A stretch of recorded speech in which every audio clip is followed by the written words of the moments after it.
Bismillahirrahmanirrahim. Sehingga pertanyaannya saya ulang. Kalau gitu, Anda setuju nggak kalau saya katakan bahwa kalau gitu, sekarang tuh menjadi tidak relevan lagi atau tidak menjadi sebuah kebutuhan yang prioritas untuk memiliki para penghafal. Karena kayak Anda aja tadi kan, begitu Anda lupa, Anda langsung klik keluar si Ali Imran, si Al-Maidah, si Az-Zariyat dan segala macam. Jadi what is the purpose? Apa manfaatnya bahwa ada banyak orang di Indonesia ini, di seluruh dunia menghafalkan Al-Quran? Ya, aku setuju. Itu makanya aku ingin menyanggah opini Bang Ade tentang aku, yang mana Bang Ade bilang aku hafal Quran itu luar biasa. Karena bagiku jadinya itu biasa aja, karena tidak ada manfaatnya. Bismillahirrahmanirrahim. Assalamualaikum warahmatullahi wabarakatuh. Alhamdulillahilladzi anzala ala 'abdihil kitaba wa lam yaj'al lahu 'iwaja. Saudaraku yang beriman kepada Allah Subhanahu wa taala, kembali lagi berjumpa dalam channel kita Urau Surau. Semoga kita senantiasa berada dalam lindungan dan rahmat Allah Subhanahu wa taala. Adapun yang menjadi bahan reaksi kita pada kali ini adalah video yang kita tampilkan di awal tadi, di mana apa yang disampaikan oleh Ade Armando dan Kumaila, di antaranya sekarang kan zaman sudah canggih, teknologi sudah canggih, jadi tidak relevan lagi adanya penghafal Al-Quran. Cukup ketika kita butuh, bisa diakses melalui telepon genggam pun bisa. Dan kemudian ditimpal oleh Kumaila bahwa memang tidak ada gunanya, tidak ada manfaatnya, dan tidak ada istimewanya. Saudaraku yang beriman kepada Allah Subhanahu wa taala, kita heran ya, mereka berdua ini mengaku Islam, tetapi dengan Al-Quran sendiri merasa tidak meyakini, ya, merasa tidak meyakini apa yang terkandung dalam Al-Quran. Bukankah pedoman umat Islam itu adalah Al-Quran dan Sunnah Rasul, kemudian ijma para ulama? Bukankah ini diantara sumber-sumber hukum dalam Islam? Namun mereka ini tidak mengimani. Mereka sepertinya enggan mengimani apa yang terkandung di dalam Al-Quran. Seperti contoh, apa yang menurut mereka tidak ada manfaat.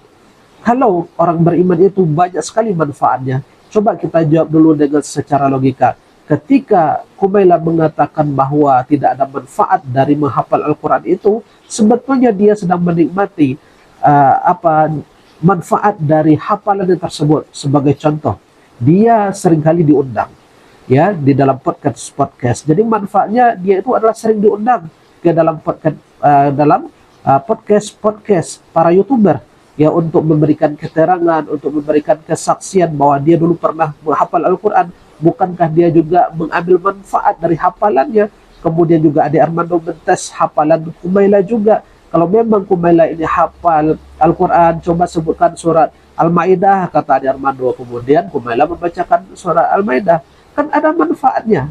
Paling tidak mereka mengambil manfaat dari Al-Quran itu untuk podcast. Ini yang pertama. Kemudian yang kedua, kalau memang Kumaila mengatakan bahwa tidak ada manfaatnya untuk menghafal Al-Quran, kenapa dia tidak melupakan isi Al-Quran?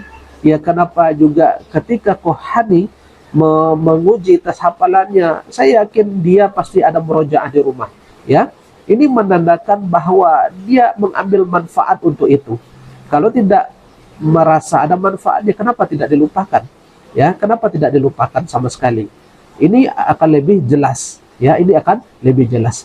Saudaraku yang beriman kepada Allah Subhanahu wa taala, sebagai orang yang beriman, sebagai orang yang betul-betul menjadikan Al-Quran dan Sunnah Rasulullah itu sebagai pegangan, pasti mengatakan bahwa menghafal Al-Quran itu sangat banyak sekali manfaatnya. Sebagai orang yang beriman, kalau dalam akidah kami, kalau di dalam keyakinan kami orang Islam, nggak tahu kepada mereka yang mencari celah-celah terhadap agama Islam, kami tidak tahu. Yang jelas kami orang mukmin, kami orang Islam, dalam iman kami manfaat dari hafal Al-Quran itu banyak sekali. Ya, jangankan untuk menghafal, membacanya saja banyak sekali manfaatnya. Di antara manfaatnya apa yang disampaikan oleh Nabi Muhammad SAW, Iqra'ul Quran fa innahu ya'ti yaumal qiyamah syafi'an li ashabi. Bacalah olehmu Al-Quran, sungguhnya kelak Al-Quran itu akan mampu memberikan syafaat kepada para pembacanya, kepada para penghafalnya. Jadi orang Muslim itu bukan hanya memikirkan tentang kehidupan mereka di dunia, tetapi mereka juga akan memikirkan tentang kehidupan mereka setelah kematian. Masyarakat Indonesia, selain Muslim Indonesia lebih tepatnya, selain sangat terobsesi pada hafalan dan pada penghafal Quran, ada mitos-mitos seputar penghafal Quran kan, misalnya jenazahnya nggak akan membusuk lah, atau kalau Anda penghafal Al-Quran, jenazahnya tidak akan membusuk. katanya kan gitu. Senang dong Anda. Yang itu kan tidak nyata, itu kan melawan hukum alam. Yang namanya melawan hukum alam itu kan tidak akan terjadi. Iya, iya. Kemudian di dalam video yang kedua ini dijelaskan di sana, dan Kumaila mengatakan bahwasanya manusia Indonesia, Muslim Indonesia ini terlalu obsesi dengan mitos bahwasanya penghafal Al-Quran itu jasadnya tidak dimakan tanah, bahwa jasadnya tidak membusuk dimakan tanah. Menurut Kumaila ini adalah mitos.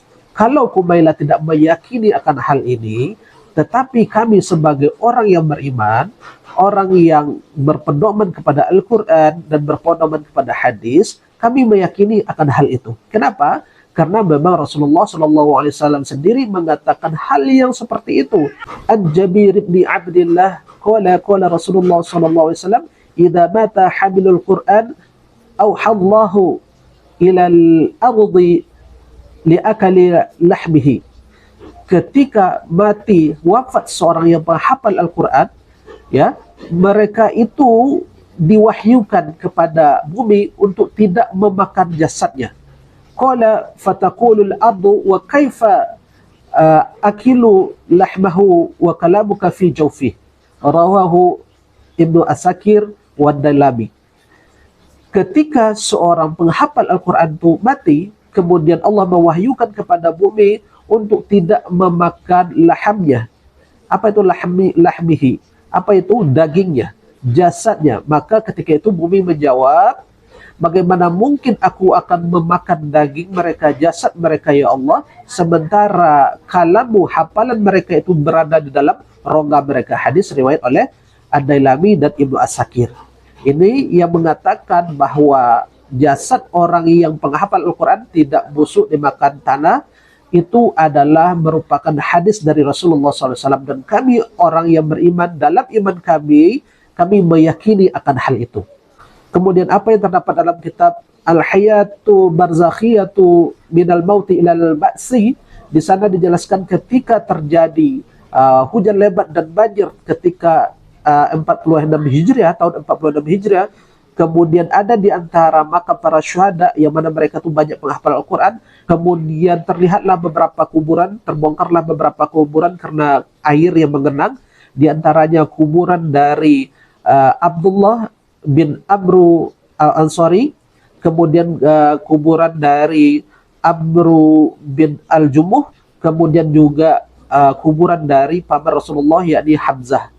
Ya, di mana kuburan mereka itu, yang di mana jasad mereka itu memang tidak dimakan tanah. Ketika Kumaila tidak percaya bahwasanya jenazah para penghafal Al-Quran itu tidak membusuk, alangkah lebih baiknya jangan dikatakan mitos dulu. Alangkah lebih baiknya Kumaila melakukan penelitian.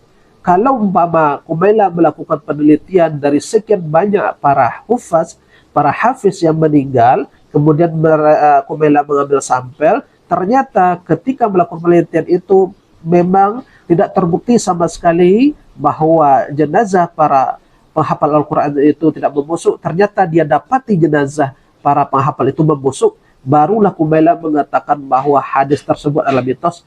Boleh saja, sah-sah saja. Tetapi Kumaila belum melakukan riset, belum melakukan penelitian, kemudian dia mengambil sebuah kesimpulan bahwa itu hanyalah mitos, maka apa yang dia sampaikan ini adalah suatu hal yang mencederai keyakinan dia sendiri dan mencederai keyakinan kita sebagai kaum muslimin.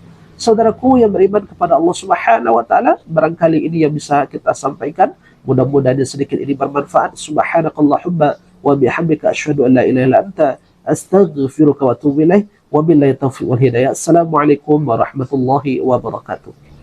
الحمد لله رب العالمين